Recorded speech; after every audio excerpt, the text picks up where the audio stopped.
Hi friends, welcome back to my channel Nanda electronics. இப்போ நம்ம பார்த்துட்டு பார்த்தீங்கன்னா டியூல் நோட்டார் எல்ஜியோட பிசிபி. இது வந்து கம்யூனிகேஷன் ப்ராப்ளமாக வந்தது நம்மக்கிட்ட. அவுடோர் போர்டு ஃபுல்லாக எறும்பு ஷார்ட் சர்க்யூட்டு. ஸோ நம்ம ரெடி பண்ணியிருக்கோம் போர்டை. இப்போ ஒரு சின்ன இன்ஃபர்மேஷன் எதுக்காக இந்த வீடியோ அப்படின்னா, இது வந்து பார்த்தீங்கன்னா அவுடோரில் இருக்கும். இது யாருக்கும் என்னன்றது யாருக்கும் மீன்ஸ் அதிகபட்ச டெக்னீஷியன்ஸ் வந்து தெரியல. இது என்ன கேப், எதுக்கு இது கேப் மாதிரி இருக்கு, எதுக்கு போட்டிருக்காங்கன்றதே தெரியாது. ஸோ இன்னைக்கு நடந்த சம்பவத்தை தான் இதை எடுக்கிறேன். ஒரு சின்ன இன்ஃபர்மேஷன் வந்து டெக்னீஷியனுக்கு தான். இது எதுக்குன்றதை தெரிஞ்சுக்கோங்க. இது வந்து பார்த்தீங்கன்னா அவுடோரில் வந்து பார்த்தீங்கன்னா நீங்க பாருங்க, தெரியுதுங்களா? இஇவி அப்படின்னு போட்டிருக்கானா நம்ம அவுடோர்ல. இது எதுக்கு அப்படின்னு பாத்தீங்கன்னா, இஇவி அப்படின்னா என்ன அப்படின்னா எலக்ட்ரானிக் எக்ஸ்பென்ஷன் வால்வை தான் இஇவி அப்படின்னு போட்டிருக்காங்க. ஸோ இது என்ன பண்ணுது அப்படின்னா, அவுடோரோட கண்டன்சேஷன் காயிலோட டிஸ்சார்ஜ் லைன் கிட்ட இருக்கும் இந்த கேப். இது வந்து பாத்தீங்கன்னா அந்த கண்டன்சேஷன் காயிலோட கேப் மாதிரி லாக் பண்ணிருப்பாங்க. இது வந்து என்ன பண்ணுது அப்படின்னா, இது ஒரு வால்வு.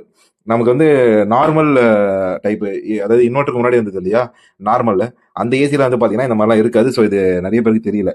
ஸோ இது என்ன அப்படின்னா, நார்மல் மாடல் வந்து பார்த்தீங்கன்னா நமக்கு ட்ரையர் மாதிரி இருக்கும், அதை போட்டிருப்பாங்க. இது இது வந்து இன்வெர்டர் மாடலில் மட்டும் தான் இருக்கும், அதுவும் 5 ஸ்டாரில் தான் இருக்கும் அதிகமாக. இது வந்து என்ன பண்ணுது அப்படின்னா, நமக்கு வால்வு அந்த அந்த டிஸ்சார்ஜ் லைன்ல ஒரு வால்வு மாதிரி போட்டிருக்காங்க. அது என்ன பண்ணுது அப்படின்னா, இதுக்கு ஒரு சப்ளை நம்ம இது வந்து எலக்ட்ரிக்கலாக நம்ம ஒரு வோல்டேஜ் கொடுக்கும் போது இதுக்குள்ள ஒரு மேக்னெட்டிக் ஃபீல்ட், அதாவது பேக் இஎம்எஃப் கிரியேட் ஆகி இது ஒரு வால்வு மாதிரி ரியாக்ட் ஆகுது. அதாவது நம்ம டேப் ஓப்பன் பண்றோம் இல்லையா, அந்த மாதிரி இது என்ன பண்ணுது அப்படின்னா கேஸை ஓப்பன் பண்ணுது. அவ்வளவுதான், தட்ஸ் இட். கேஸ் ஓப்பன் பண்ணி விடுது. இது வந்து இன்னைக்கு கால் பண்ணி ஒரு டெக்னீஷியன் கேட்டிருந்தாங்க. இதோட ஜாக் வந்து பாத்தீங்கன்னா இங்க இன்செர்ட் ஆயிருக்கும். ஐ மீன் வேற பிராண்ட் இது சொல்றேன், நான் எக்ஸாம்பிள் இது சொல்றேன். அந்த பிராண்ட்ல அது ஒரு ஜாக் வந்து கட்டா இருந்தது. அது இது போடலன்னா பிரச்சனையா இல்லையா அப்படின்னு சொல்லி கேட்கறாரு. இது இல்லைன்னா பிரச்சனை இல்ல, எந்த பிரச்சனையும் இல்லை, அவுடோர் ஓடுமான்னு கேட்கறாரு. அவுடோர் ஓடும், பட் கூலிங்கா வராது. இந்த வால்வு ஓப்பன் ஆகல அப்படின்னா நமக்கு கேஸ் வந்து திறந்து விடாது. அப்ப கேஸ் நமக்கு அவுடோர்லயே ஸ்டக் ஆகி நிற்கும், இன்டோருக்கு கேஸே சப்ளை ஆகாது. ஸோ அப்படி இருக்கும்போது நமக்கு எப்படி வந்து ரன் ஆகும்? ஆகாது இல்லையா, கூலிங் ஆகாது இல்லையா. ஸோ இது கம்பல்சரி எல்லாருமே தெரிஞ்சுக்கோங்க. இது எப்பவுமே ஒரு புதுசா ஒரு விஷயம் பாக்குறோம் அப்படின்னா அது என்னத்துக்கு எதுக்கு வச்சிருக்காங்க அப்படின்றத தயவு செஞ்சு அனலைஸ் பண்ணுங்க. நம்ம ஏர்ன் பண்றது முக்கியம் தான், அதுக்கு முன்னாடி லேர்ன் பண்ணணும் கண்டிப்பா. சரிங்களா? லேர்ன் பண்ணாம ஏர்ன் பண்ணவே முடியாது. அப்டேட் ஆகாம ஒண்ணுமே பண்ண முடியாது. நிறைய நிறைய ஒரு என்ன சொல்றது, தப்பா சொல்றேன்னு நினைச்ச கூடாது, ஒரு ரொம்ப சின்ன சின்ன விஷயம்லாம் தெரியாம இருக்கீங்க. கண்டிப்பா அப்டேட் ஆகே ஆகணும், வேற ஆப்ஷனே கிடையாது. சரிங்களா? தெரியல அப்படின்னா தயவு செஞ்சு கேட்டு தெரிஞ்சுக்கோங்க. அந்த பிரிஸ்டேஜ் எல்லாம் பார்க்காதீங்க, தெரிஞ்சுக்கோங்க. நிறைய சர்ச் பண்ணுங்க.